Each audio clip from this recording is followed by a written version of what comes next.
Hello everyone, welcome back. तो आज हम स्टार्ट करने वाले हैं गैस्ट्रोइंटेस्टाइनल एंड हिपैटोबिलियरी सिस्टम। ठीक है, सबसे पहले हम जीआई डिस्कस करेंगे। तो अभी हमारा मस्क्यूलो पूरा कंप्लीट हो चुका है। आप लोग रिवीजन करें उसके और ज़्यादा से ज़्यादा क्वेश्चंस लगाएं। और नेक्स्ट हमारा जीआई स्टार्ट हो चुका है। ठीक है, तो जीआई सिस्टम जो है, जिसको हम डाइजेस्टिव सिस्टम भी बोलते हैं, जीआई एक्सटेंड फ्रॉम कहाँ से शुरू होता है? मुंह से लेके एनस तक। ठीक है, पूरे को क्या बोलते हैं? जीआई ट्रैक, एलिमेंट्री ट्रैक भी बोलते हैं। ठीक है, और इसमें जो है हम कौन कौन से ऑर्गन आते हैं? एक तो एलिमेंट्री ऑर्गन्स आ जाएंगे जो कि जीआई के ऑर्गन्स हैं कुछ, और साथ में आ जाएंगे एसेसरी ऑर्गन्स। ठीक है, तो ये सारे आ गए। देखो, माउथ, ठीक है, pharynx, oesophagus, stomach, small intestine, large intestine, rectum और एनस। ठीक है, ये डायग्राम मैं आपको बता देती हूँ। सबसे पहले ये आ जाएगा, ये नोज आ गया, ये नोज की ओपनिंग। ठीक है, ये आ गया माउथ। ठीक है, ये फेरिंग्स, ये ईसोफेगस, ठीक है, ये डायफ्राम,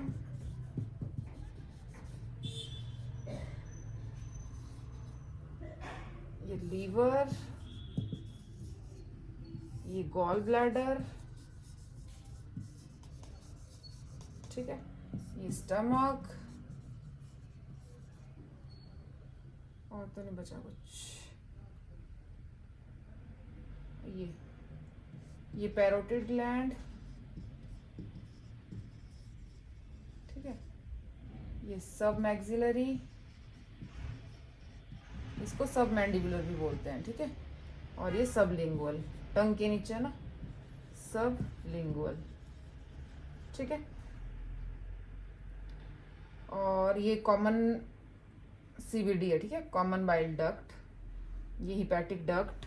ठीक है, इनको हम आगे जब जब एक एक पार्ट डिस्कस करेंगे ना, तब डिस्कस करेंगे इसके स्टमक के पार्ट्स भी। ठीक है, ये कार्डियक स्फिंक्टर यहाँ आ जाएगा, पाइलोरिक स्फिंक्टर यहाँ आ जाएगा, ये पैनक्रियाज आ गई, पैनक्रियाटिक डक्ट आ गई।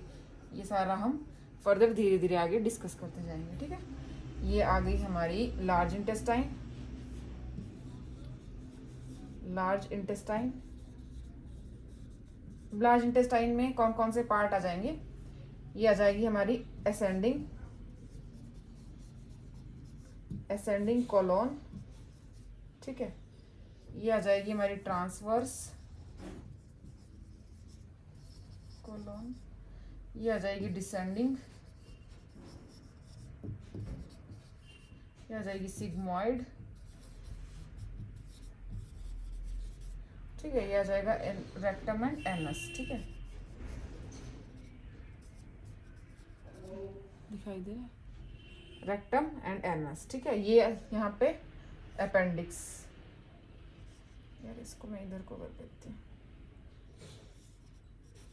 अपेंडिक्स टाइट हो गया ना, अपेंडिक्स। ठीक है, ये स्मॉल इंटेस्टाइन।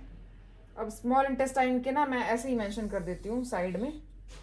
ठीक है, पार्ट्स इसके, स्मॉल इंटेस्टाइन, फर्स्ट पार्ट जो ये वाला पार्ट है इसको बोलेंगे ड्यूडेनम, फिर जेजनम, और लास्ट इज इलियम। ठीक है, ड्यूडेनम ये वाला पार्ट, जेजनम उसके आगे वाला, और लास्ट वाला इलियम। ठीक है, सो ये है हमारा डाइजेस्टिव ट्रैक और जीआई ट्रैक। अब हम देखेंगे नेक्स्ट माउथ। ठीक है, माउथ क्या है? फर्स्ट जहां पे डाइजेशन स्टार्ट होती है। अब माउथ पे कौन कौन सी चीजें स्टार्ट होती है डाइजेस्ट करना? कार्बोहाइड्रेट और फैट का मेटाबॉलिज्म जो है माउथ में स्टार्ट हो जाता है, और प्रोटीन का मेटाबॉलिज्म है वो स्टमक में स्टार्ट होता है। ठीक है, डाइजेस्ट होना। ठीक है, तो अब देखो, टारगेट हाई में काफी कम कंटेंट है, तो अभी मैं जितना कंटेंट है उतना ही एक्सप्लेन कर दूंगी। थोड़ा बहुत कुछ कुछ पॉइंट ऐड कर दूंगी, थोड़े बहुत, अगर आपको सही लगता है। नहीं तो अगर यही पढ़ना है तो मैं यही पढ़ा दूंगी। ठीक है, तो जैसे सलाइवरी ग्लैंड्स, अब माउथ का देखते हैं हम। सबसे पहले माउथ को एक्सप्लेन करेंगे। माउथ में क्या है, फर्स्ट एक डाइजेशन यहाँ पे स्टार्ट होती है। दूसरा पॉइंट है कि यहाँ पे 3 सलाइवरी ग्लैंड पाए जाते हैं, ये हमने बताए, ठीक है। पैरोटिड, सबलिंगुअल और सब मैक्सिलरी। अब पैरोटिड है ना, पैरोटिड कहाँ पे पाया जाता है? पैरोटिड ग्लैंड जो है हमारा ईयर है ना, ईयर के सीधे फ्रंट में, ठीक है। और ऑडिटरी कैनाल जो है उसके यहाँ पे एंड के पास यहाँ पे पाया जाता है, ठीक है। उसके बाद सब मैंडिबुलरी, सब मैंडिबुलर और सब मैक्सिलरी, ये जो बोन है हमारी सब मैंडिबुलर और सब मैक्सिलरी यहाँ पे पाया जाता है, ठीक है। ट्राइंगल के पास, सब मैंडिबुलर ट्राइंगल के पास, ठीक है। और कौन सा बच गया? और हाँ, सबलिंगुअल, सबलिंगुअल जो है यहाँ टंग के पास नीचे, ठीक है। ये वाला पार्ट लिंगुअल जो बोलते हैं, सबलिंगुअल यहाँ पे पाया जाता है। अब जो सब पैरोटिड ग्लैंड है, इसका अगर इन्फेक्शन हो जाए तो उसको पैरोटाइटिस कहते हैं, ठीक है। ये जो पैरोटिड ग्लैंड है ये लार्जेस्ट ग्लैंड है, ठीक है। और इसमें अगर अफेक्ट मतलब ये ग्लैंड अफेक्ट हो जाए तो यहाँ पे मम्प्स होते हैं। आपने देखा होगा कि स्वेलिंग होती है ना मम्प्स में, तो ये पैरोटिड ग्लैंड्स की वजह में ही होती है बेसिकली। और सब मैक्सिलरी की बात करें तो, और इनमें ना डक्ट्स भी होती हैं, ठीक है, जो कि मतलब टारगेट हाई में तो ये सब चीज़ें नहीं दी हैं, बट जैसे पैरोटिड ग्लैंड की डक्ट होती है जिसके थ्रू जो सलाइवा सिक्रीट होता है, ठीक है। सब मैक्सिलरी की होती है, सब लिंगुअल की होती है। जो सब मैक्सिलरी की होती है लार्जेस्ट डक्ट होती है वार्टन डक्ट, ठीक है, वार्टन्स डक्ट। सब लिंगुअल की होती है रिविनस डक्ट, और पैरोटिड की होती है स्टेनसन डक्ट, ठीक है। तो ये इनकी डक्ट्स थी। और जो सबसे ज़्यादा सलाइवा सिक्रीट करती है वो है हमारी सब मैक्सिलरी, ठीक है। और सब लिंगुअल जो है स्मॉलेस्ट सलाइवरी ग्लैंड है, ठीक है। और सलाइवा में ये लिखा, टोटल सलाइवा जो है 1.5 लीटर पर डे सिक्रीट होता है। पीएच की बात करें तो लिख सकती हूँ, अब मैं यही लिख देती हूँ, 6.35 to 6.85 होता है, ठीक है। ये पीएच आ गया सलाइवा का, ठीक है। और ये बता दिया, बस अब नेक्स्ट करते हैं। So now we will discuss oesophagus, okay. So सबसे पहले इससे हमने माउथ देखा, ठीक है। माउथ के बाद आ जाता है फेरिंग्स। अब फेरिंग्स के बाद फिर फर्दर आगे मैं आपको बता देती हूँ। जो देखो, पहले यहाँ आता है नेजोफेरिंग्स, फिर आता है ओरो। एक सेकेंड, मैं इंक डाल लेती हूँ पहले, फिर करते हैं। सो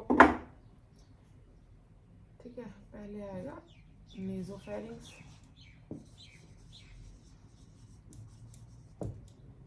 ठीक है। फिर आएगा ओरो फेरिंग्स, और फिर आएगा ओरो लैरिंजियोफेरिंग्स, लैरिंगोफेरिंग्स, और फिर आएगा ईसोफेगस, ठीक है। तो देखा जाए तो C1 से लेके सॉफ्ट पैल, C1 से लेके सॉफ्ट पैलेट तक, ठीक है। और फिर सॉफ्ट पैलेट से लेके C3 तक ओरोफेरिंग्स, और C3 से, ठीक है, सर्वाइकल वर्टिब्रे की बात कर रहे हैं, C3 से लेके C6 तक ओरोफेरिंग्स और लैरिंजियोफेरिंग्स। फिर लैरिंजियोफेरिंग्स से फर्दर आगे स्टमक तक आ जाएगा ईसोफेगस, जो कि होता है 25 सेंटीमीटर, ठीक है। ईसोफेगस के डायमीटर की बात करें तो 1.5 to 2.5 सेंटीमीटर देखने को मिलता है, ठीक है। और ये लाई कहाँ करता है? मीडिया स्टर्नम, ठीक है। ये जो स्टर्नम है हमारा, ठीक है, इसके पीछे लाई करता है, mediastinum of thoracic cavity यहाँ पे। और anterior to spine and posterior to trachea and heart, ठीक है। मतलब कि स्पाइन के आगे है और ट्रैकिया और हार्ट के पीछे है, ठीक है। फिर आता है हमारा ओपनिंग का, ये देखो मैं डायग्राम से बता देती हूँ इसको। ये डायफ्राम है, ठीक है, ये लंग्स है, ठीक है, या ईसोफेगस। अब ये वाला जो पॉइंट है जहाँ पे डायफ्राम अभी डायफ्राम है ना, तो ये इसके अंदर से जाता है ना ऐसे, तो ये वाली जो आ रही है इसोफेगस, ये जो ओपनिंग है, इस ओपनिंग को कहते हैं डायफ्रैग्मेटिक हिएटस, ठीक है। Upper oesophageal sphincter prevent entry of air. Upper oesophageal को हम और क्या बोलते हैं?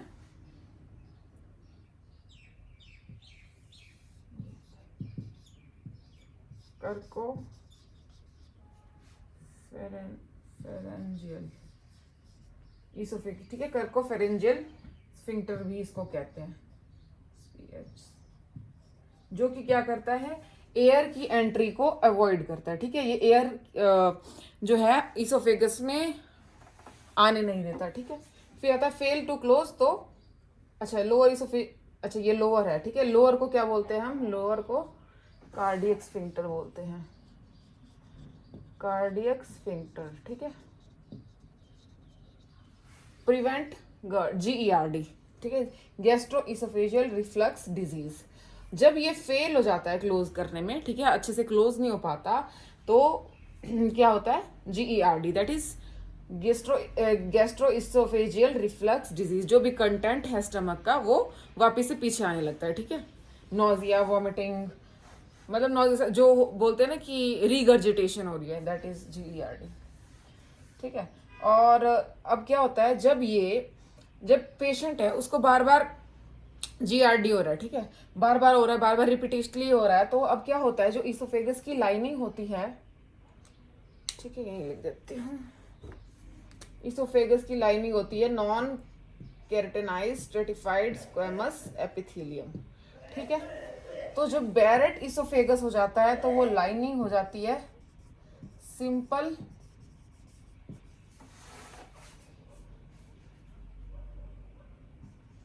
कॉल्यूमनार एपिथेलियम, ठीक है। ये एक kind of pre cancerous stage है, ठीक है। इसमें इसको कैंसरस स्टेज में गिना जाता है कि जब प्री कैंसर स्टेज आती है तो क्या होता है, जो हमारा टिश्यू है non keratinized stratified squamous epithelium है, वो चेंज होके सिंपल कॉलमनार एपिथेलियम में कन्वर्ट हो जाती है, ठीक है। उसको कहते हैं बैरेट इसोफेगस। फिर upper oesophageal and external anal sphincter is voluntary, ठीक है। अब क्या बोल रहे हैं कि जो हमारे GI ट्रैक में दो स्फिंक्टर हैं, एक तो हमारा अपर इसोफेजियल और एक एनल जो कि एक्सटर्नल है। इंटरनल की बात नहीं कर, एक्सटर्नल वाला, बाहर वाला, जो कि हमारे वॉलेंट्री कंट्रोल में। बाकी जितने भी स्फिंक्टर हैं, चाहे तुम कार्डियक ले लो, पाइलोरिक ले लो, ठीक है, इंटरनल एनल स्फिंक्टर, वो सारे जो है इनवॉलेंट्री कंट्रोल में रहते हैं, ठीक है। अब नेक्स्ट हम करेंगे स्टमक। सो अब नेक्स्ट है स्टमक। स्टमक की लोकेशन सबसे पहले देख सकते हैं। लोकेशन का हमने आगे सेपरेटली डायग्राम अच्छे से विद ऑल द ऑर्गन्स और उनकी लोकेशन कहाँ कहाँ है वो हम डिस्कस करेंगे। फिलहाल के लिए लोकेशन मैं वैसे ही बता देती हूँ कि स्टमक की लोकेशन है mid line just under left diaphragm, ठीक है। डायफ्राम है लेफ्ट साइड को, उसके नीचे, जस्ट उसके नीचे लाई करता है, ठीक है। कौन से पार्ट में? Epigastric, left hypochondriac and umbilicus के, मतलब उन कोऑर्डिनेट्स में ये लाई करता है, ठीक है। फिर आता है कैपेसिटी 1.5 लीटर, 1500 ml और 1.5 लीटर इसकी कैपेसिटी है। इनलेट कहाँ से एंटर करता है? ये आ जाता है इनलेट, ठीक है।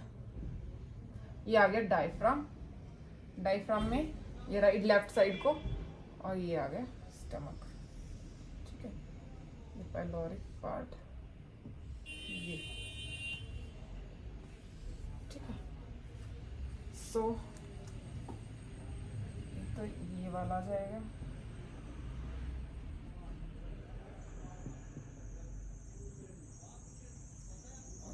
ये वाला आ जाएगा, ठीक है। और ठीक है, इसको बोला इनलेट, जहां से जो कि इसोफेजियल जंक्शन है, ठीक है। It's surround bye smooth muscle का रिंग, ये रिंग है, this is of smooth muscle ring, ठीक है, जिसको हम कार्डियक स्फिंक्टर और लोअर इसोफेजियल स्फिंक्टर कहते हैं, ठीक है। This one is cardiac sphincter, क्योंकि ये कार्डियक रीजन में लाई करता है, ठीक है, हार्ट के पास होता है। ये आ जाएगा ऐसे, ये कार्डी आ जाएगा, ये फंडस आ जाएगा, ये बॉडी और ये पाइलोरस, ठीक है। और इसको ग्रेटर कर्वेचर और लेसर कर्वेचर भी बोलेंगे, ठीक है। इसी से कर लेती हूँ। ये आ जाएगा कार्डियक, ये आ जाएगा, दिखाई दे रहा है, फंडस, ठीक है। ये बॉडी और ये पाइलोरिक, पाइलोरस, पाइलोरस, और दिस इज पाइलोरिक स्फिंक्टर, ठीक है।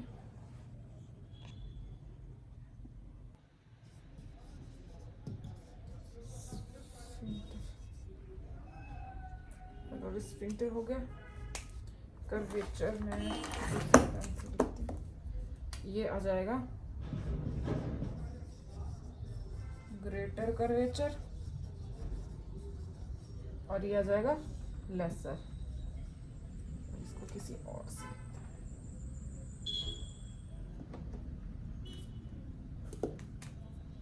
ये वाला आ जाएगा लेसर कर्वेचर, ठीक है। और ये जो पाइलोरस है ना, इसमें भी 2 पार्ट्स में डिवाइड होता है, ठीक है। इतना सा एक और इतना सा दूसरा, ठीक है। ये आगे वाले पार्ट को कहते हैं पाइलोरिक कैनाल, और ये पीछे वाले को पाइलोरिक एंट्रम, पाइलोरिक एंट्रम, और दोनों को कलेक्टिवली मिला के कहते हैं पाइलोरस, ठीक है। इन दोनों को pylorus. This is all about stomach, stomach का डायग्राम, ठीक है। और कुछ ये बच गया, circular muscle in wall of pylorus become pyloric sphincter, ये बता दिया मैंने यहाँ पे, ठीक है। अब आगे देखते हैं। जैसे हमने देखा था, जो कार्डियक स्फिंक्टर है, लोअर इसोफेजियल स्फिंक्टर, वो गैस्ट्रोइसोफेजियल रिफ्लक्स डिजीज को प्रिवेंट करता है, ठीक है, रीगर्जिटेशन को प्रिवेंट करता है। वैसे ही जो पाइलोरिक स्फिंक्टर है वो कंट्रोल करता है, इट इज मतलब कहाँ होता है, in between opening of stomach and small intestine, ठीक है। अब जो स्टमक का कंटेंट है वो फर्दर आगे विदाउट डाइजेशन ना चला जाए, उसको प्रिवेंट करता है, ठीक है। और जो स्मॉल इंटेस्टाइन का कंटेंट है वो वापस से स्टमक में ना जाए, उसको प्रिवेंट करता है। तो stomach produces 2.4 litre of gastric juice per day, ठीक है। गैस्ट्रिक ग्लैंड्स की बात कर लेते हैं। अब जो स्टमक है उसमें कौन कौन से ग्लैंड पाए जाते हैं, तो उनमें से जो मेन ग्लैंड है जो कि टारगेट हाई में दे रखा है, दैट इज गैस्ट्रिक ग्लैंड, ठीक है। गैस्ट्रिक ग्लैंड का क्या काम होता है? गैस्ट्रिक ग्लैंड का काम होता है सिक्रीशंस करना, ताकि जो हमारा फूड हमने लिया है in the form of carbohydrates, proteins and fats, उसको डाइजेशन, उसकी डाइजेशन प्रॉपर कर सकें, ठीक है। तो कार्बोहाइड्रेट जैसे कि 2-2.5 घंटे तक डाइजेस्ट हो जाता है ना स्टमक में, और प्रोटीन जो है 3 से 3.5 घंटे तक होता है, फैट 4 घंटे तक ले लेता है ना। तो वैसे ही जो गैस्ट्रिक ग्लैंड है उसमें से कुछ सेल्स होते हैं डिफरेंट डिफरेंट, ठीक है, ये अलग अलग हैं, ठीक है। ये डिफरेंट डिफरेंट सेल्स होते हैं जो कि हेल्प करते हैं इन डाइजेशन, जैसे कि चीफ सेल्स और जाइगोमेटिक सेल्स है, उनको पेप्टिक सेल, ये तीनों अलग अलग नेम है, ठीक है। चीफ सेल भी बोलते हैं, जाइगोमेटिक सेल भी बोलते हैं, और पेप्टिक सेल भी बोलते हैं, जो कि पेप्सिनोजन की सिक्रीशन करते हैं। फिर फर्दर पेप्सिनोजन जो है प्रोटीन की डाइजेशन में हेल्प करता है, और रेनिन भी सिक्रीट करते हैं, ठीक है। पैराइटल सेल्स और पैराइटल और एक्जेंटिक सेल्स हैं जो कि इंट्रिंसिक फैक्टर और HCl को प्रोड्यूस करते हैं, और फिर वो फर्दर आगे उसमें भी वो डाइजेशन में हेल्प करते हैं, ठीक है। और साथ में इंट्रिंसिक फैक्टर जो है एब्जॉर्प्शन ऑफ विटामिन B12 में हेल्प करता है, ठीक है। और म्यूकस नेक सेल्स भी होते हैं जो म्यूकस की सिक्रेशन करते हैं, ठीक है। Now the next topic is small intestine. Small intestine जो है हमारे डाइजेस्टिव ट्रैक का सबसे लंबा हिस्सा है, लंबा पार्ट है, ठीक है, largest segment of GI track, जो कि 6 मीटर तक उसकी लेंथ रहती है। स्मॉल इंटेस्टाइन को हम देखा जाए तो 3 पार्ट्स में डिवाइड करते हैं, ठीक है। सबसे छोटा आएगा ड्यूडेनम, फिर जेजनम और इलियम सबसे बड़ा, ठीक है, 25 सेंटीमीटर, 8 फीट एंड 12 फीट। अब इनके जो है अपने अपने फंक्शन है, ठीक है। और जैसे कि ड्यूडेनम पे जो है हमारा CBD हो गया और पेनक्रेटिक डक्ट हो गया, ये सारी सिक्रीशन सारी कलेक्टिवली ड्यूडेनम में आती है, ठीक है। और वहाँ पे स्फिंक्टर ऑफ ओडाई होता है जो उन सब सिक्रीशन को कंट्रोल करता है, और जैसे जैसे नीड होती है वैसे वैसे बाइल जूस, ठीक है, पेनक्रेटिक जूस और सारी सिक्रीशन हमारे गॉल ब्लैडर की सिक्रीशन सारी हमारे ड्यूडेनम में आती है, ठीक है। फिर फर्दर जो है सारा फूड इकट्ठा होकर पहले ड्यूडेनम में आएगा, फिर सारा जेजनम में जाएगा, ठीक है। जेजनम में भी हमारे सारे एंजाइम्स हैं जो कि डाइजेशन में हेल्प करते हैं, ठीक है। मेजर साइट जो है जेजनम है हमारी एब्जॉर्प्शन की, ठीक है, ठीक है। उसके बाद जो है फर्दर जो भी वेस्ट मटेरियल है वो फर्दर पास आउट हो जाता है लार्ज इंटेस्टाइन में, ठीक है। तो विटामिन B12 की एब्जॉर्प्शन भी जो है हमारी इसी में होती है, ठीक है, स्मॉल इंटेस्टाइन में होती है। अगर vitamin B12 properly patient intake नहीं कर रहा या फिर इंट्रिंसिक फैक्टर की प्रॉब्लम है जो कि हम आगे पढ़ेंगे पर्नीशियस अनीमिया में, तो वो वाली जो प्रॉब्लम है वो डेफिशिएंसी ऑफ विटामिन B12 की वजह से देखी जाती है। अगर उसकी एब्जॉर्प्शन में प्रॉब्लम है या फिर इंट्रिंसिक फैक्टर कम है या विटामिन B12 की इनटेक कम है, तो ये सारे कॉजेज होते हैं। फिर होता है कॉमन बाइल डक्ट जो है वो सारी सिक्रीशन जो है बोथ बाइल की और पैंक्रेटिक डक्ट की वो सारी स्मॉल इंटेस्टाइन में आती है, जो कि मैंने बता दिया ड्यूडेनम में आती है, ठीक है। ड्यूडेनम के भी कुछ 4 पार्ट्स होते हैं, जितना टारगेट हाई में है वह मैं उतना ही कवर कर रही हूँ। बाकी फर्दर कोई सीरीज में जो डिटेल में लगाऊंगी जीरो से पूरा एडवांस तक, उसमें मैं सारा कुछ कवर करूंगी। अभी मैं फिलहाल जितना जितना टारगेट हाई में दिया बस उससे थोड़ा बहुत इधर उधर उतना ही कर रही हूँ बस। कॉमन बाइल डक्ट जो है वो एम्प्टी होती है ड्यूडेनम पे एट एम्पुला ऑफ वेटर, ठीक है, उस पार्ट को, ठीक है, जो कॉमन बाइल डक्ट जहाँ पे आती है ना उस वाले पार्ट को, ठीक है, ड्यूडेनम ऑफ सेकंड पार्ट में आती है, ठीक है। CBD empties into duodenum at ampulla of Vater, ठीक है, उस पार्ट को बोलते हैं at ampulla of Vater and opening surround by sphincter of Oddi, जो कि कंट्रोल करता है, ठीक है, जिसमें 3 स्फिंक्टर पाए जाते हैं जो कि कंट्रोल करते हैं बाइल, और वो मैंने आपको बताया कि बाइल की एंट्री और पेनक्रेटिक जूस की उसको कंट्रोल करते हैं कि कितना कितना जो है उसकी सिक्रीशन करनी है, कितनी डाइजेशन में यूज है। इलियोसिकल वेल्व आ जाएगा। अब क्या होता है कि इलियोसिकल वेल्व इज जैसे कि इलियम और सिक्कम है, इलियम और सिक्कम के बीच में भी एक वेल्व है जो कि कंट्रोल करता है ताकि जो स्मॉल इंटेस्टाइन का कंटेंट है वो कंट्रोल वे में लार्ज इंटेस्टाइन में जाए इकट्ठा, मतलब कंट्रोल करता है उसकी एक्टिविटी को, ठीक है, movement of fecal material from small intestine to the large intestine. और इलियोसिकल वेल्व जो है कहाँ पाया जाता है, junction between lower and large and small intestine की जंक्शन पे पाया जाता है, ठीक है। इसका काम मैंने आपको बता दिया। और ये होता कहाँ है, लोअर राइट क्वाड्रेंट में नीचे, है ना। सो वर्मीफॉर्म अपेंडिक्स ये भी लोअर राइट क्वाड्रेंट में पाया जाता है, ये भी हमारा जो है इलियोसिकल जंक्शन पे ही नीचे पाया जाता है, ठीक है। और इसको वेस्टिजियल ऑर्गन बोलते हैं, इसके बारे में भी बहुत सारी डिटेल है बट लेकिन अभी हम टारगेट हाई के अकॉर्डिंग ही डिस्कस करेंगे, ठीक है। अब आएगी हमारी लार्ज इंटेस्टाइन। सो अब आता है हमारा last part of digestive system, that is large intestine, ठीक है। लार्ज इंटेस्टाइन में जितना टारगेट हाई में है उतना हमने ऑलरेडी डिस्कस कर लिया है कि लार्ज इंटेस्टाइन जो लास्ट पार्ट है, और इसमें ये क्या कहते हैं, इसमें जो 4 पार्ट्स होते हैं, ठीक है, ascending, transverse, descending, sigmoid, colon, और फिर फर्दर जो है हमारा ये एग्जिट आउट ओपनिंग, इसकी जो लास्ट ओपनिंग होती है वो इनस होती है, इतना ही है। तो बाकी हम जो है थोड़ा बहुत डिस्कस एक्स्ट्रा पॉइंट्स कर लेते हैं। तो लार्ज इंटेस्टाइन जो है कितना होती है, 1.5 मीटर की होती है। लार्जेस्ट पार्ट जो है इसका ये वाला होता है, ठीक है, ये 45 सेंटीमीटर। ट्रांसवर्स कोलोन का पार्ट जो आता है that is the largest part, और वाइडेस्ट और शॉर्टेस्ट आएगा 7.8 सेंटीमीटर का सिक्कम, ठीक है।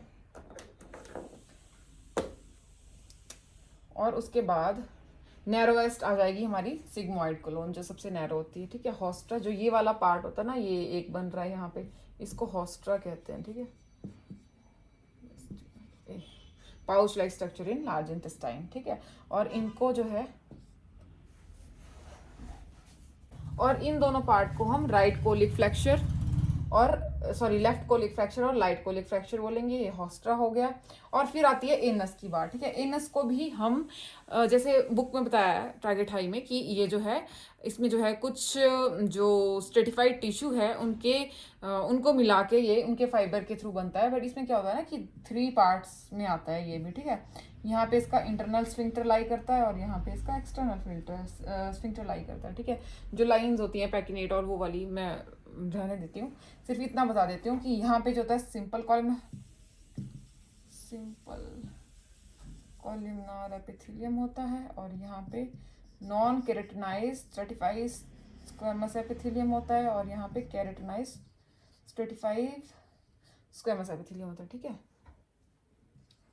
एपिथेलियम जो कि सब में होता है। ठीक है, this is all about large intestine, anus. ठीक है, मैं इनके आपको ये पढ़ लेती हूँ अगर आपको विजिबल नहीं है। ठीक है, अपेंडिक्स जो है 2 to 20 सेंटीमीटर देखा जाता है। सिक्कम जो है 7 to 8 centimetre, ascending colon 12 to 13 centimetre, transverse 4 centimetre, ascending 25 centimetre, और sigmoid 37 to 38 centimetre, rectum 12 centimetre, anal canal 3.8 centimetre देखी जाती है। ठीक है, सो अब आ जाती हैं लेयर्स ऑफ जीआई ट्रैक्ट। ठीक है, तो जैसे layers of digestive system are mucosa, submucosa, muscularis and serosa. ठीक है, तो म्यूकोजा क्या है? म्यूकोजा जो है सबसे इनर मोस्ट लेयर है हमारे डाइजेस्टिव सिस्टम की, जो कि सबसे अंदर पाई जाती है। ठीक है, और जिसके पास क्या होते हैं, गॉबलेट सेल्स होते हैं which help in secretion of mucus, और विलाई होते हैं जो कि सरफेस एरिया को इंक्रीज करते हैं, और जहाँ से फिर एब्जॉर्प्शन के लिए सरफेस एरिया बढ़ जाता है विलाई की हेल्प से, है ना। विलाई जो फिंगर लाइक प्रोजेक्शंस होती हैं जो कि हमारे डाइजेस्टिव ट्रैक्ट में, इंटेस्टाइन्स में पाई जाती हैं। ठीक है, फिर आता है सब म्यूकोजा। सब म्यूकोजा में हमारी नर्व सप्लाई होती है मेनली, जितनी भी ब्लड सप्लाई होगी, नर्व सप्लाई होगी, सारी जो है सब म्यूकोजा में पाई जाती है। सब म्यूकोजल प्लेक्सिस, जिसको मेजनियर प्लेक्सिस भी बोलते हैं, जो मेजनियर प्लेक्सिस हैं ये क्या होते हैं? ठीक है, ये जो है हमारे प्लेक्सिस हैं, जैसे कि जो सब म्यूकोजा है ना, अब टारगेट हाई में थोड़ा कम दिया हुआ है कंटेंट ना, तो मैं वैसे ही एक्सप्लेन कर रही हूँ। वैसे जो है सब म्यूकोजा जो है डीप सुपरफिशियल लेयर्स में डिवाइड की करती है, फिर जो सुपरफिशियल लेयर्स हैं उसमें ये आते हैं मेजनियर प्लेक्सिस। ठीक है, जो कि ग्लैंडुलर सिक्रीशंस को कंट्रोल करते हैं। ठीक है, ग्लैंड्स की जो भी सिक्रीशंस हैं और जो भी उनकी एक्टिविटी है उनको कंट्रोल करते हैं। ठीक है, फिर आता है blood vessel, elastic fibre with collagen, ये सारे जो हैं हमारे सब म्यूकोजा में देखे जाते हैं। फिर आती है मस्कुलरिस। मस्कुलरिस में भी 2 लेयर्स होती हैं, inner and outer, inner circular, outer longitudinal, और फिर इसमें थर्ड लेयर भी पाई जाती है जो कि सिर्फ स्टमक में होती है, दैट इज ऑब्लिक। ठीक है, जो कि थर्ड लेयर ऑब्लिक लेयर होती है, सिर्फ स्टमक में ही देखी जाती है। फिर आती है ये पेरिस्टाइसिस में हेल्प करती है। फिर आती है सिरोसा जो कि आउटर मोस्ट है, जिसमें लूज कनेक्टिव टिश्यू प्रेजेंट होता है। इसमें क्या होता है, 15 to 20 ml ऑफ म्यूकस रहता है। ठीक है, हमारे लेयर में फ्लूइड रहता है, फ्लूइड म्यूकस ही हो गया, तो वो क्या करता है, हेल्प करता है इसको फ्रिक्शन प्रिवेंट करने में। ठीक है, ताकि जो आपस में जो वॉल ऑफ इंटेस्टाइन है वो अगर रब होती हैं तो इंजरी ना हो, तो फ्रिक्शन ना हो, इसीलिए वो उसमें हेल्प करता है। ठीक है, अब नेक्स्ट हम blood supply and nerve supply देखेंगे। सो अभी मैं आपको पहले जो है blood supply according to target high बता देती हूँ, उसके बाद मैं थोड़ा सा एक्सप्लेन कर दूंगी कौन सी ब्रांच कहाँ से आ रही है और कहाँ को जा रही है। ठीक है, सो ब्लड सप्लाई जो होती है हमारी, वो मेनली जो एब्डोमिनल एयोर्टा और जो थोरेसिक एयोर्टा आती है, ठीक है, उनकी ही ब्रांचेस होती हैं आगे फर्दर। ठीक है, तो जैसे स्टमक में गैस्ट्रिक आर्टरी आ जाती है, ठीक है, जो कि स्प्लीनिक आर्टरी की है, मतलब इसमें प्रॉपरली नहीं दिया है, तो मैं उसको आपको अच्छे से समझा दूंगी। ठीक है, तो एब्डोमिनल और थोरैकिक की ही जो आगे फर्दर ब्रांचेस आएंगी, आगे ही जो उन्हीं का डिवीजन होगा, तो वो फर्दर आगे करेंगी। तो वैसे ही ये आप मतलब कि अकॉर्डिंग टू लोकेशन देख लो, फिर मैं अच्छे से बताती हूँ। ठीक है, स्टमक की आ जाएगी गैस्ट्रिक आर्टरी जो कि स्प्लीनिक आर्टरी की ब्रांच है, और स्मॉल इंटेस्टाइन में आ जाएगी सुपीरियर मेजेंट्रिक आर्टरी की ब्रांचेस, और कोलोन में सुपीरियर मेजेंट्रिक आर्टरी जो कि राइट और मिडल कोलिक ब्रांच को सप्लाई करती है, और इन्फीरियर जो है राइट और सिग्मॉइड की ब्रांच को करती है। फिर वेनस ड्रेनेज जो है वो थ्रू पोर्टल वेन होती है। ठीक है, और इसमें क्या होता है ना, पोर्टल वेन का इसमें एक ये कंसेप्ट है कि पोर्टल वेन की जो सप्लाई है वो रिच इन न्यूट्रिएंट्स होती है। अब क्या होता है ना कि जो हमारा लीवर है उसमें ब्लड तो है, वो पहले तो सारा कंटेंट, जैसे आपने खाना खाया है ना, अब खाना खाया तो वो पहले स्टमक में गया, फिर इंटेस्टाइन में गया, वहां पे एब्जॉर्प्शन हुई। वहां पे जब एब्जॉर्प्शन हुई तो जो वेनस ड्रेनेज के थ्रू है वो सारा ब्लड जो है पहले लीवर में जाएगा, वहां पे डिटॉक्सिफिकेशन होगी, फिर फर्दर जो न्यूट्रिएंट्स हैं, जो भी मिनरल्स हैं, वाइटामिन हैं, कुछ भी है मतलब एनर्जी के लिए जो भी हमें न्यूट्रिएंट्स चाहिए, जो भी चीज़ें चाहिए, वो सारी जो है पहले लीवर में जाएगी, फिर लीवर के थ्रू फिर फिल्टर आउट होगी, फिर पूरी बॉडी में ब्लड सप्लाई होगी। ठीक है, तो ये पोर्टल वेन का एक कंसेप्ट है यहाँ पर, कि यहाँ पे जो है ना जो पोर्टल वेन का ब्लड है वो न्यूट्रिएंट रिच होता है। ठीक है, अब मैं आपको एक्सप्लेन कर देती हूँ इसको कैसे आएगा।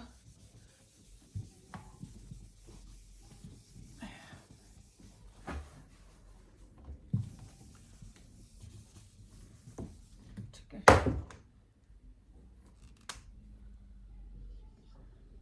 अब जैसे ये हमारा हार्ट है, ठीक है, ये ले लो आप हार्ट। अब जैसे यहाँ से आयोटा निकल रही है, ठीक है, ये आ गई एयोर्टा, मार्क में इससे कर देती हूँ। फिर फर्दर आके आगे आके ये थोरेसिक एयोर्टा, ठीक है, थोरैकिक एयोर्टा, थोरैकिक एयोर्टा। फिर फर्दर आके ये जैसे यहाँ डायफ्राम आ गया मान लो, ठीक है, मैं ड्रॉ कर देती हूँ फिर से एक्सप्लेन करते हैं। थोरैकिक एयोर्टा के आगे आते आते यहाँ पे ये जो है एब्डोमेन में आके ये हार्ट यहाँ पे है, ठीक है, थोरैक्स में थी थोरैकिक एयोर्टा, अब नीचे एब्डोमेन आ गया, अब आ जाएगी यहाँ पर बन जाएगी ये एब्डोमिनल। ठीक है, समझ आ गया ना, एब्डोमिनल एयोर्टा।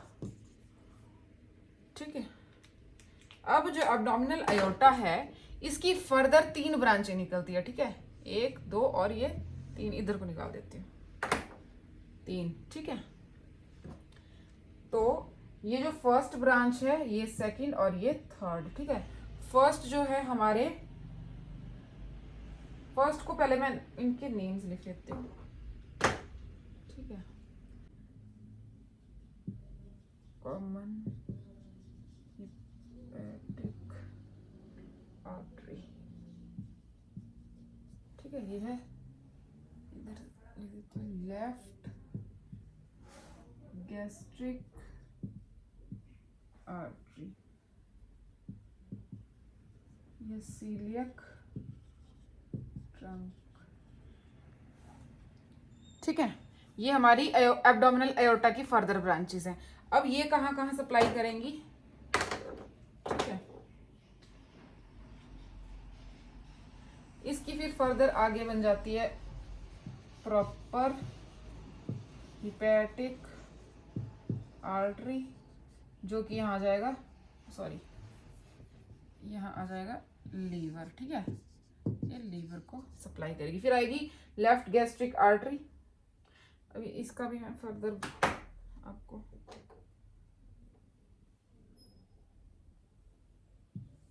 ऐसे, और ये 3 इसमें आ जाएगी राइट, लेफ्ट होगी ना, राइट गैस्ट्रिक आर्टरी, और साथ में आ जाएगी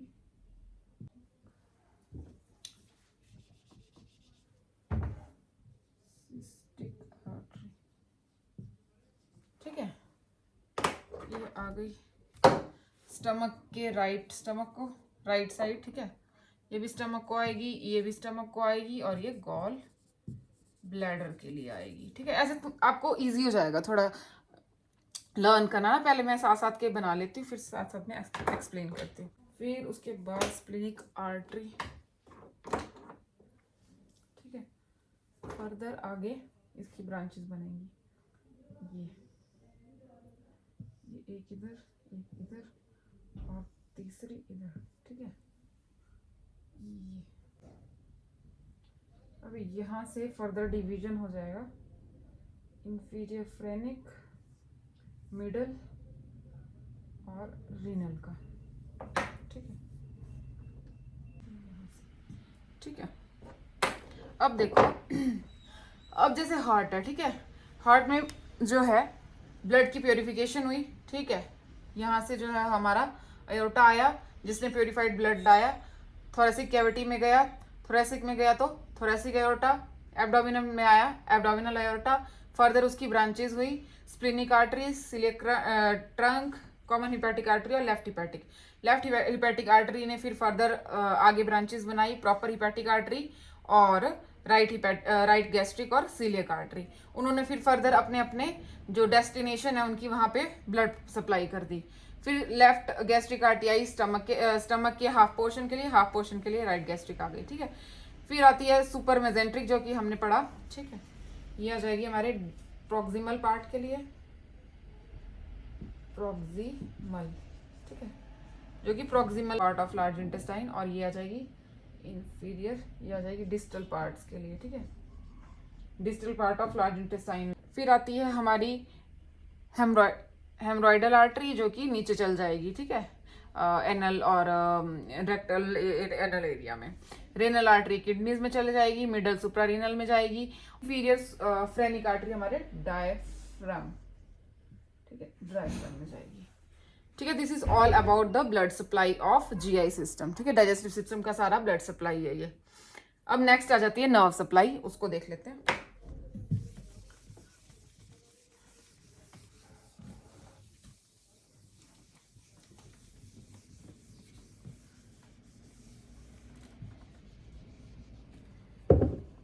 सो नाउ नर्व सप्लाई, ठीक है, जो नर्व सप्लाई है वो 2 वेज में आती है, ठीक है, सिंपैथेटिक और पैरासिम्पैथेटिक, ठीक है। अब सिंपैथेटिक को हम डू और डाई वाला सिस्टम बोलते हैं, ठीक है, जिसमें क्या होता है, मतलब कि जैसे शेर आ गया तो अब क्या है, अब भागना है आपको। अब जब डरोगे या फिर ऐसे रहोगे तो क्या होगा, सिक्रीशंस कम हो जाएंगी, मोबिलिटी कम हो। अब जैसे कि मान लो कि ऐसे ही देख लो, ठीक है, अब आपको मोशन का देख लो, अगर आप डरे हुए हो तो अब आप वॉशरूम जाओगे, नहीं जाओगे ना, एकदम से सब कुछ कंट्रोल में हो जाएगा, सब कुछ बंद हो जाएगा, तो जीआई सिक्रीशन कम हो गई, decrease mobility, constriction, blood supply कम हो गई, ठीक है, और स्फिंक्टर जो है वो कंस्ट्रिक्ट हो गए, और स्लो डाउन जीआई सिस्टम, ठीक है, सारा कुछ मतलब स्लो हो गया, ठीक है, बिकॉज अभी हमें डू और डाई वाली सिचुएशन मिल गई है। और पैरासिम्पैथेटिक आएगा रिलैक्स्ड, जिसमें बंदा रिलैक्स है, आराम से उसका सारा सिस्टम चलेगा, जीआई एक्टिविटी आराम से चलेगी, आराम से मोशन पास हो रहे हैं, सब कुछ अच्छा हो रहा है, ठीक है, तो वो आ जाएगा पैरासिम्पैथेटिक। और ये जो जीआई है इसमें जो अपना ब्रेन होता है, ठीक है, जिसको second brain of human body भी बोलते हैं, एंटायरिक नर्वस सिस्टम, ठीक है, और सेकंड हार्ट बोलते हैं काफ मसल्स को, ये ध्यान रखना। तो एंटेरिक नर्वस सिस्टम जो है इसको कंट्रोल करता है, जिसको हम इंट्रिंसिक नर्वस सिस्टम भी कहते हैं। ईएनएस में जो 2 चीजें आ जाएंगी, माइंट्रिक प्लेक्सिस और सबम्यूकोजल प्लेक्सिस। अब माइंट्रिक का क्या होता है, जो कि जीआई की मूवमेंट जो भी है, पेरिस्टालसिस हो गई, जो भी सारी मूवमेंट हो रही है वो सारी कंट्रोल होती है माइंट्रिक प्लेक्सिस के थ्रू। और सबम्यूकोजल वाला है वो सिक्रेशन और ब्लड सप्लाई को कंट्रोल करेगा, जितनी भी सिक्रेशन हो रही है ब्लड जीआई में, जितनी भी ब्लड फ्लो की चीजें हैं वो सारी इसके थ्रू कंट्रोल होती हैं, ठीक है। और इसको सेकंड ब्रेन भी बोलते हैं ऑफ ह्यूमन बॉडी, और कम्युनिकेट विद सीएन। अब सीएनएस के साथ ये वेगस नर्व के थ्रू कम्युनिकेशन अपनी रखता है, ठीक है। तो यही था सारा हमारा नर्व सप्लाई के बारे में, ठीक है। अब हम डाइजेशन की प्रोसेस देखेंगे आगे, और फर्दर हम सारे जो हमारे रीजन्स हैं एब्डोमेन के उनको सारा डिस्कस कर लेते हैं। सो अब नेक्स्ट आता है हमारा डाइजेशन की प्रोसेस, कैसे कैसे जो है डाइजेशन होती है। अब देखो सबसे पहले क्या होता है, हम खाना खाते हैं, ठीक है, माउथ से। सो सबसे पहले जो डाइजेशन है वो माउथ में ही स्टार्ट हो जाती है, ठीक है। बोलस फॉर्मेशन होती है। बोलस क्या है, जब फूड हमारा सलाइवा से मिलता है तो वो जो सब्सटेंस बनता है that is called as bolus, ठीक है। वो फिर अंदर जाके हमारे इसोफेगस के थ्रू कहाँ एंटर करेगा, स्टमक में, ठीक है। और यहाँ पे जो फेरिंग्स और इसोफेगस का काम क्या होता है, हमारे जो हमारा फूड है जो हमने लिया है बोलस की फॉर्म में, उसको जो है फर्दर फिर ट्रांसपोर्ट करता है फ्रॉम माउथ टू स्टमक, ठीक है। और अब माउथ में क्या क्या कौन कौन से एंजाइम होते हैं और कौन कौन सी डाइजेशन की प्रोसेस होती है, ठीक है। तो माउथ में जो है टाइलिन सलाइवरी अमाइलेज जिसको कहते हैं वो प्रेजेंट होता है, जो कि हमारा सलाइवरी ग्लैंड जो है उसको सिक्रीट करता है सलाइवा को, और उसके अंदर जो है एंजाइम पाया जाता है। इसका काम क्या होता है, और यहाँ पे ना वो मेंशन नहीं है, लाइपेज, लिंगुअल लाइपेज भी माउथ में प्रेजेंट होता है, जो कि फैट की डाइजेशन को थोड़ा बहुत स्टार्ट कर देता है हमारे माउथ में, ठीक है। और 30% जो हमारा सलाइवरी अमाइलेज जो है वो काम करता है, जो कि हमारे स्टार्च को माल्टोज में कन्वर्ट कर देता है, ठीक है। बाकी मतलब हाइड्रोलिसिस 30% हो जाएगी हमारे माउथ में, बाकी फिर फर्दर आगे स्टमक और इंटेस्टाइन में होती है, ठीक है। फिर आती है हमारे स्टमक की बारी।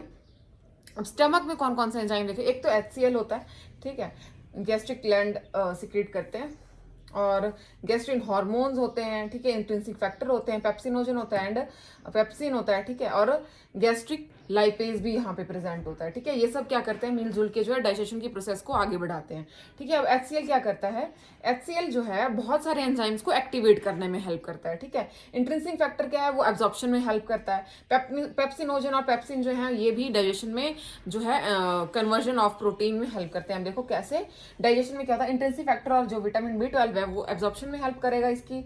और काइम जो है, काइम क्या है, जब हमारा, अब जैसे मैंने बताया कि सलाइवा के साथ जब फूड मिल रहा है तो वो बोलस बना रहा है। अब जो बोलस है वो जब स्टमक में जाएगा और HCl के साथ म्यूकस के साथ जब वो एक काइंड ऑफ सब्सटेंस जो बनेगा नेक्स्ट फर्दर, उसको काइम बोलते हैं, जो स्टमक में जाके बनता है, ठीक है। फिर पेप्सिनोजन जो है, HCl आएगा, HCl जो पेप्सिनोजन है, ठीक है, उसको कन्वर्ट करेगा पेप्सिन में। Pepsinogen is inactive form and pepsin is a active form, ठीक है। अब प्रोटीन है,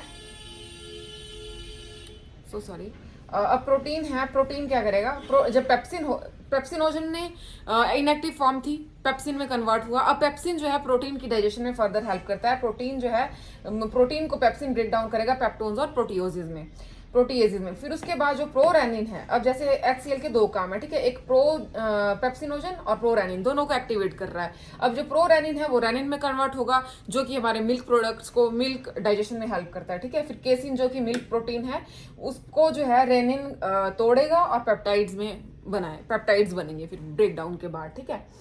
वैसे ही इसमें भी लाइपेज होता है जो कि फैट को डाइजेस्ट करता है, जो कि बुक में नहीं दे रखा, ठीक है, gastric lipase which help in the digestion of fats. और उसके बाद जो मेन जो सारी डाइजेशन कंप्लीट होती है वो हमारी इंटेस्टाइन में जाके होती है, ठीक है। अब इंटेस्टाइन में, स्मॉल इंटेस्टाइन में पेनक्रियाटिक जूस देखने को मिलता है, बाइल और बाइल के सॉल्ट्स देखने को मिलते हैं, जो कि डाइजेशन में हमारी हेल्प करते हैं, ठीक है। पेनक्रियाटिक जूस में ट्रिप्सिनोजन आ जाएगा, ठीक है, ये भी इनएक्टिव फॉर्म है, ये भी एक्टिव में कन्वर्ट होगा। काइमोट्रिप्सिन भी एक्टिव फॉर्म में कन्वर्ट होगा। स्टेज है, कार्बोक्सी पेप्टाइडेज है, पेनक्रियाटिक लाइपेज और अमाइलेज है, ये सारे अपना अपना काम करेंगे। कैसे, अब जैसे कि डाइजेशन में देखो, ट्रिप्सिनोजन जो है, जब enterokinase is enzyme present in small intestine, वो क्या करेगा, ट्रिप्सिनोजन को ट्रिप्सिन में कन्वर्ट करेगा, ठीक है। फिर फर्दर जो ट्रिप्सिन है वो प्रोटीन की डाइजेशन में हेल्प करेगा, प्रोटीन को डाइपेप्टाइड में कन्वर्ट करेगा। और ट्रिप्सिन क्या करेगा, काइमोट्रिप्सिनोजन जो यहाँ पे प्रेजेंट है वो उसको काइमोट्रिप्सिन में कन्वर्ट करेगा, जो कि उसकी एक्टिव फॉर्म है। फिर फर्दर काइमोट्रिप्सिन क्या करेगा, वो पेप्टोन्स को डाइपेप्टाइड्स में कन्वर्ट करेगा, ठीक है। ये सारा जो है स्टेप बाय स्टेप जो है इनका सारा काम चलता है, ठीक है। अब जब पेप्टोन्स डाइपेप्टाइड में हो गए और फैट्स को कौन करेगा, पेनक्रियाटिक लाइपेज करेगा, जो भी लाइपेज चाहे वो लिंगो लाइपेज हो, गैस्ट्रिक लाइपेज हो, पेनक्रियाटिक लाइपेज हो, वो सारा लाइपेज का काम क्या आ रहा है, फैट की डाइजेशन में। एमाइलेज जहाँ पे भी हो, एमाइलेज का काम क्या आ रहा है, कार्बोहाइड्रेट का डाइजेशन का, ठीक है। और फिर फैट्स में देखो, पेनक्रियाटिक लाइपेज और बाइल जो है वो मिलके फैटी एसिड और ग्लिसरॉल की फॉर्मेशन कर रहे हैं। कार्बोहाइड्रेट को पेनक्रियाटिक एमाइलेज जो है उसकी ब्रेक डाउन में हेल्प कर रहा है और मोनोसैकेराइड की फॉर्मेशन कर रहा है। सो ये सारा है हमारा डाइजेशन का प्रोसेस, जो कि हमारे डाइजेस्टिव सिस्टम में चलता है। और हमारे जो कॉम्प्लेक्स मटेरियल है, जो कि कॉम्प्लेक्स मतलब मैक्रोन्यूट्रिएंट्स हैं, जैसे कार्बोहाइड्रेट, प्रोटीन, फैट्स, उनका ब्रेक डाउन कर लेता है इनटू सिंपलर मॉलिक्यूल्स, है ना। और फिर वो फर्दर आगे हमारे न्यूट्रिएंट्स को, हमारे बॉडी की नीड्स को, है ना, हमारे बॉडी में जो भी माइक्रो न्यूट्रिएंट्स की नीड है, मैक्रो न्यूट्रिएंट्स की नीड है, जो भी नीड है वो सारी फुलफिल करते हैं हमारा डाइजेशन प्रोसेस, ठीक है। उसको फर्दर लीवर को देगा, लीवर फिर फर्दर पूरी बॉडी में सप्लाई कर देगा, ठीक है। That's all about digestion process in human. अब नेक्स्ट टॉपिक है waste products of digestive system. अब क्या होता है, डाइजेशन जब हमारी कंप्लीट हो गई, हमने खाना ले लिया, खाना हमारे स्टमक में गया, डाइजेशन हुई, न्यूट्रिएंट्स और सारी जो भी हमारे इंपॉर्टेंट चीज़ें हैं उसको हमारे स्मॉल इंटेस्टाइन में उसकी एब्जॉर्प्शन होके वो सारा बॉडी के लिए सप्लाई हो गया। अब लेकिन जो लास्ट में जो चीज़ें बची, जो कि बॉडी के लिए यूजफुल नहीं है या फिर एक्स्ट्रा हैं, तो उनको बॉडी फ्लश आउट कर देती है। टॉक्सिन्स हैं, है ना, जो भी हार्मफुल चीज़ें हैं हमारी बॉडी के लिए, उनको क्या करती है, बॉडी एक्सक्रीट आउट करती है। तो अब जो एक्सक्रीशन होती है हमारी बॉडी में, उसमें जो है फर्दर हमने देखा कि स्टूल जो है, स्टूल क्या होता है, सॉलिड फॉर्म्ड होता है, ठीक है। तो उसमें कंटेंट होते हैं काफ़ी सारे, है ना। और उन कंटेंट्स में जो है हमारा ब्राउन कलर देखा जाता है, सॉलिड जो फॉर्म स्टूल होता है। तो वो क्यों होता है? क्योंकि जो हमारा बाइल है उस जब जब जैसे बाइल हमारे इंटेस्टाइन में आया, वो फर्दर फिर जो हमारा मटेरियल है जो हमने फूड इंजेस्ट किया है उसके साथ वो जब मिक्सड अप होता है, और फर्दर उसमें जब इंटेस्टाइन में जाके बैक्टीरिया साथ साथ में काम करते हैं, उसका ब्रेक डाउन करते हैं, तो बाइल जब ब्रेक डाउन करते हैं बैक्टीरिया इंटेस्टाइन के, तो वो ब्राउन कलर ऑफ स्टूल बनाते हैं, ठीक है। फीकल ऑर्डर, अब ऑर्डर जो है फीकल की वो कैसे आ जाती है? अब वही जो बैक्टीरियाज हैं हमारे इंटेस्टाइन में, वो जो हैं क्या करते हैं, उनके ब्रेक डाउन की वजह से जब वो एक केमिकल प्रोड्यूस करते हैं, ठीक है। जब वो ब्रेक डाउन करते हैं तो कौन कौन से केमिकल बनते हैं? इंडोल एंड स्केटोल, जिसकी वजह से जो है फीकल ऑर्डर जो है, जो ऑर्डर होती है फीकल की, वो फॉर्म होती है, ठीक है। फिर आता है इंटरनल एनल स्फिंक्टर और एक्सटर्नल एनल स्फिंक्टर की बात। वो जो हमने पहले डिस्कस करा हुआ है कि जो इंटरनल है वो इनवॉलेंट्री कंट्रोल में रहता है और एक्सटर्नल है वो वॉलेंट्री कंट्रोल में रहता है। और जो एक्सटर्नल है उसमें कौन रिस्पॉन्सिबल है? हमारे सोमैटिक मोटर न्यूरॉन्स हमारे रिस्पॉन्सिबल होते हैं, जो कि स्पाइनल कॉर्ड को कहाँ से एग्जिट करते हैं? S2 और S4 से, ठीक है। तो ये था हमारा वेस्ट प्रोडक्ट और डाइजेशन के बारे में, ठीक है।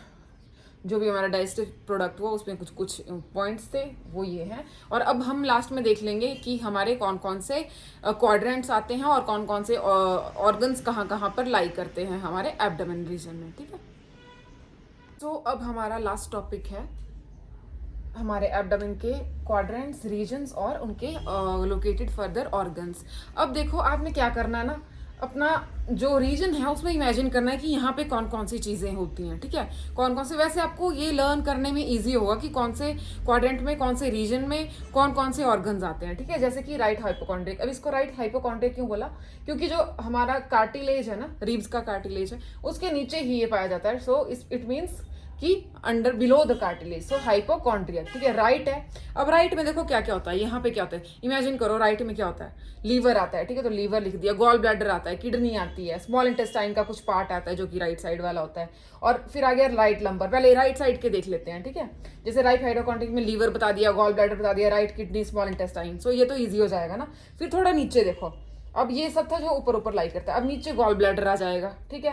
कुछ पार्ट यहाँ पे आ गया, कुछ पार्ट जो नीचे का गॉल ब्लैडर का पार्ट है इसमें आ गया, नीचे का लीवर का पार्ट इसमें आ गया, और नीचे ही राइट कोलोन भी स्टार्ट हो जाएगी ना, राइट साइड वाली, तो वो आ गई। फिर इलियक मतलब जो बिल्कुल नीचे आ गया, उसमें क्या आ जाएगा? अपेंडिक्स और सिक्कम, जो कि लार्ज इंटेस्टाइन का ही पार्ट है, ठीक है। ये हो गया राइट राइट राइट। फिर अब बीच में आ जाओ, बीच में कौन कौन सी चीजें लाइक करती है? जैसे एपिगैस्ट्रिक, ठीक है, मतलब स्टमक के अबव। तो एक तो स्टमक आ गया, लीवर का कुछ हिस्सा आ गया, थोड़ा यहाँ आ जाएगा, थोड़ा इधर को आ जाएगा, ऐसे करके, ठीक है। पेनक्रियाज आ जाएंगी, पेनक्रियाज का लास्ट वाला हिस्सा पीछे वाला, जहाँ से पेनक्रियाज स्टार्ट कर रही हैं, ठीक है। ड्यूडेनम आ जाएगी, स्प्लीन और एड्रिनल ग्लैंड्स, कुछ कुछ हिस्सा इसमें आ जाएगा, बाकी फर्दर इधर को आ जाएगा, ठीक है। स्प्लीन पूरी यहाँ तक जाएगी ना, तो लेफ्ट हाइपोकॉन्ड्रिक तक जाएगी स्प्लीन। कोलोन यहाँ से स्टार्ट हुई है, ठीक है, यहाँ पे आ जाएगी।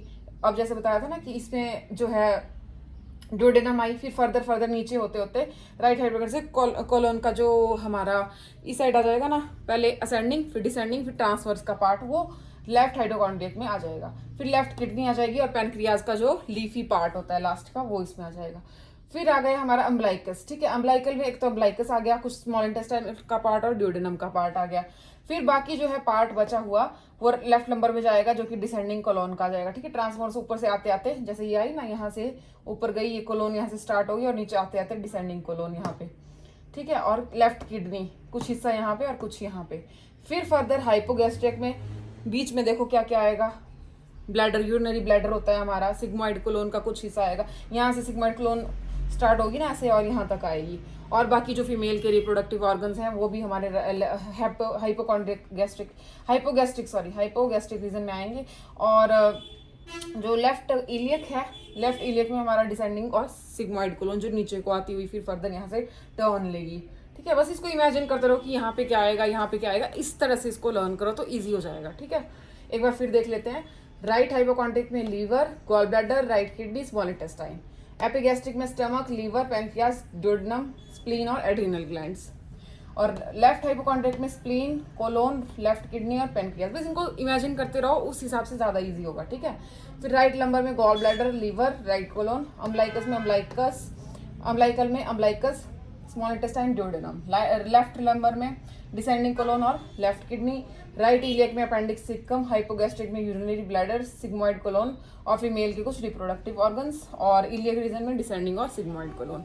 सो this is all about the abdominal quadrants और उनके ऑर्गन्स जो भी उसके बीच में लाई करते हैं, ठीक है। सो दिस इज ऑल अबाउट हमारा जो anatomy and physiology of GI system है।